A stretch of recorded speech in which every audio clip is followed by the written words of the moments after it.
there. Today we're going to talk about emotional pain and how it's actually an option. So the phrase is pain is optional, and we get to choose how we deal with our emotions and with tough situations that come up in life. So I wanted to go over this idea that pain is optional. What really is happening is that we have a stimulus, a painful stimulus, but we put the word good or bad on things, and we say if it's painful or not. And it's true all the time, but we just don't know it, and we're not taught this.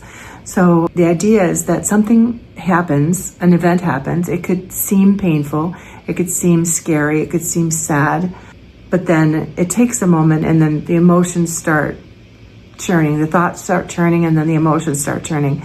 And we label it good or bad or painful or just sad, not painful.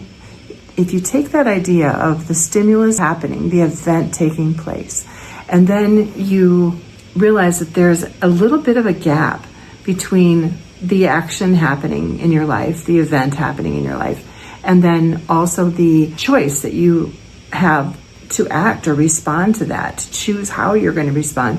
So your emotions are waiting for you to decide, actually. So when something bad happens, there is that gap that you can fill and that you can choose one way or another to view that situation. So to give you an example, I've had a couple times in my life where a company laid off a bunch of people and I was affected. If I would have chosen to go into despair, to tell myself that I wasn't as worthy as other people to be retained by the company, or if I would have chosen to get fearful about my future, my financial stability and well-being, I could definitely have gotten into some very painful emotions. However, that is not what I was choosing to do, and I wanted to find the things that could empower me. And in one case, something kind of unexpected happened. So I'm going to tell you a little story about, and you can use this too if you understand what I'm getting at. So in one of the cases, I used to have quotes all over my office walls just to inspire me and uplift me.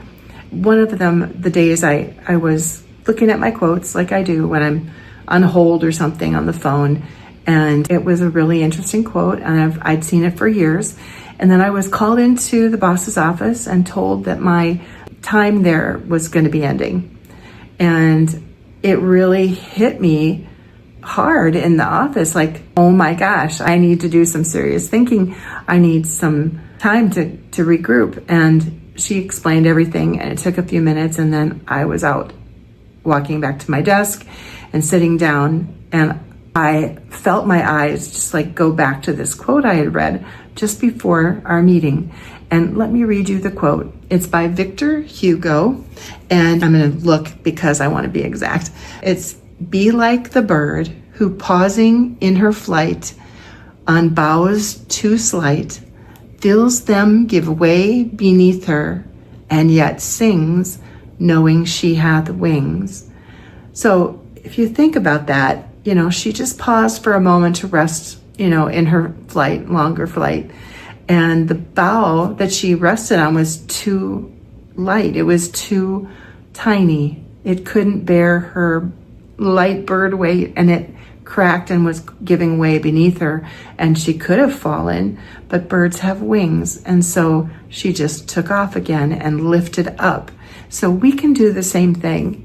We can choose to despair and fall into despair and into negative thought loops and patterns and, just think some sad things or some bad things about ourselves, like our self-worth or our abilities, our skill sets, whatever it is.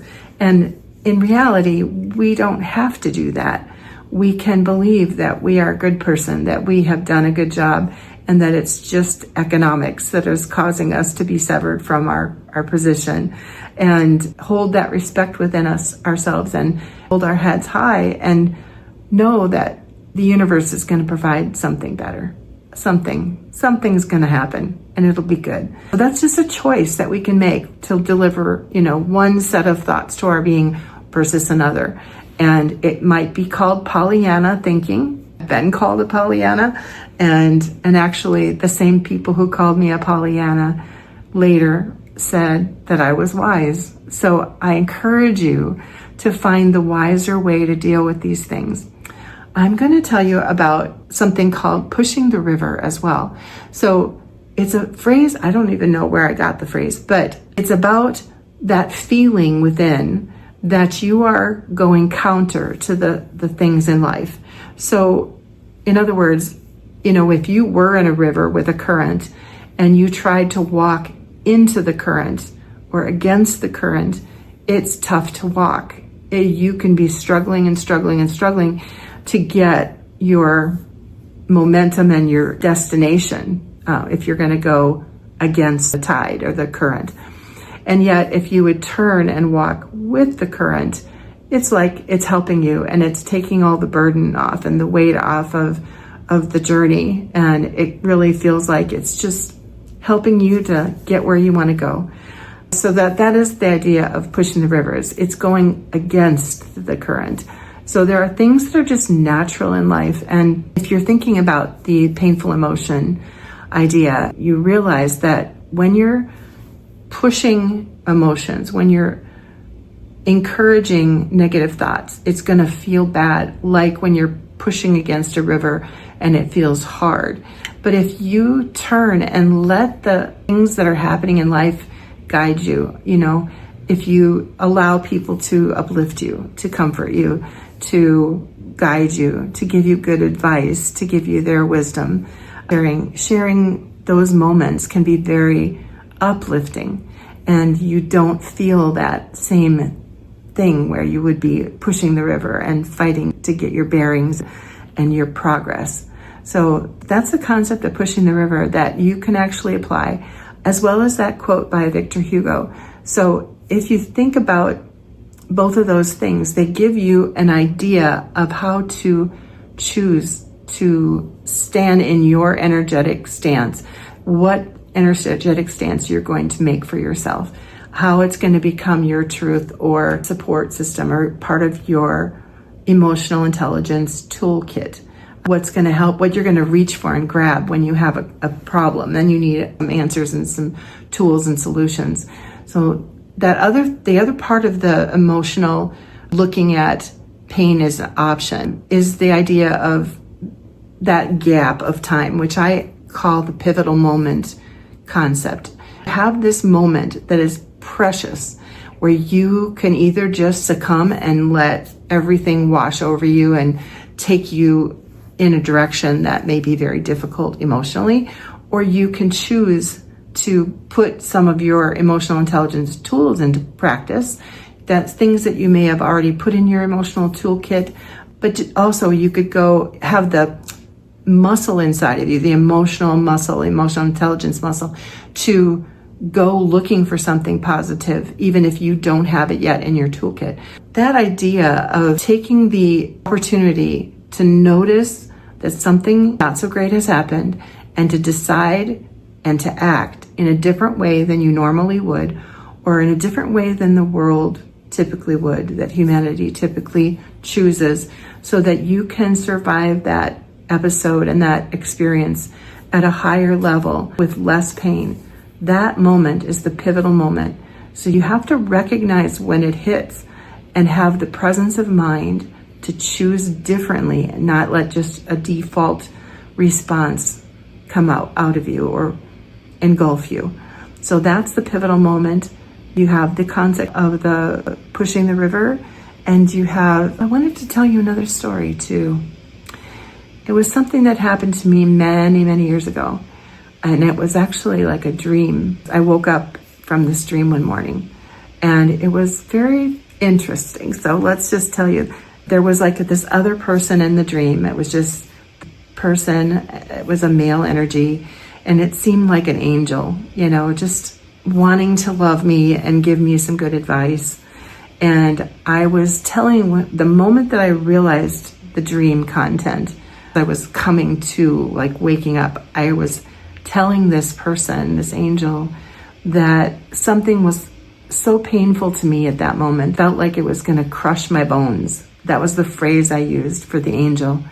And the angel looked at me, serious at first, and then with a great deal of kindness.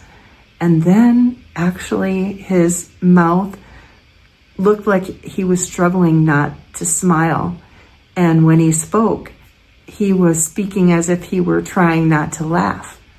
And he said to me, "Is that your favorite way?"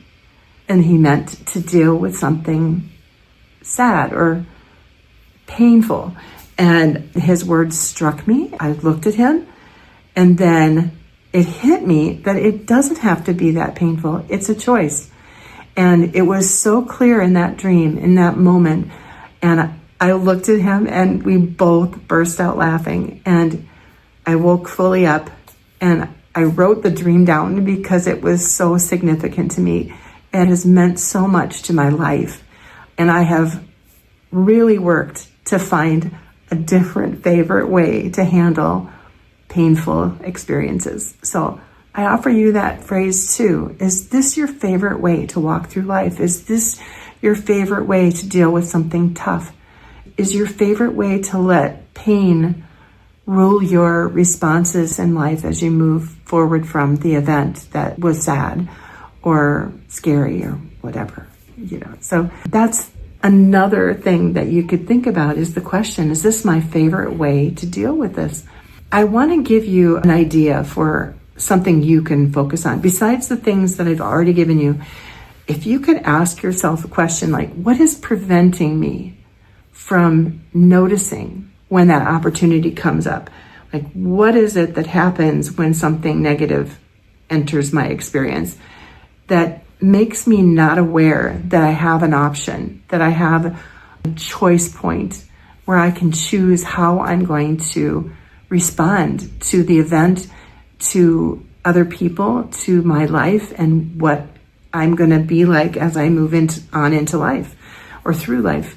And so the idea of what might be causing us to not notice this pivotal moment is the first thing. And then the second is, what reminders can we put in place in our life that make it so that when something negative happens, what can I notice the opportunity to make a different choice than to just succumb to painful emotions?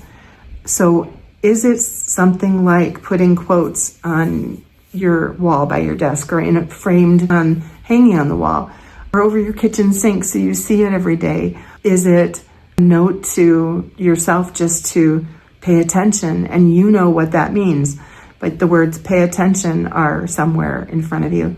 Or you say that to yourself every morning when you get up. You make it a ritual like a meditation or, an exercise that, sometimes people get up and they go out and exercise right away.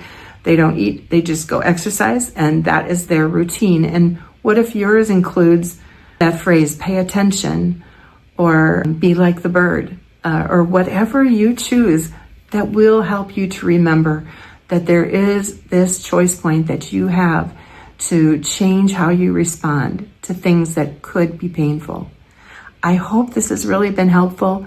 Be sure to go to my website if you'd like to get more information on emotional intelligence and how it can help to change how you walk through life and make it so it's more peaceful and you have more joy. It's CynthiaShepherd.com, just like my name here on this channel.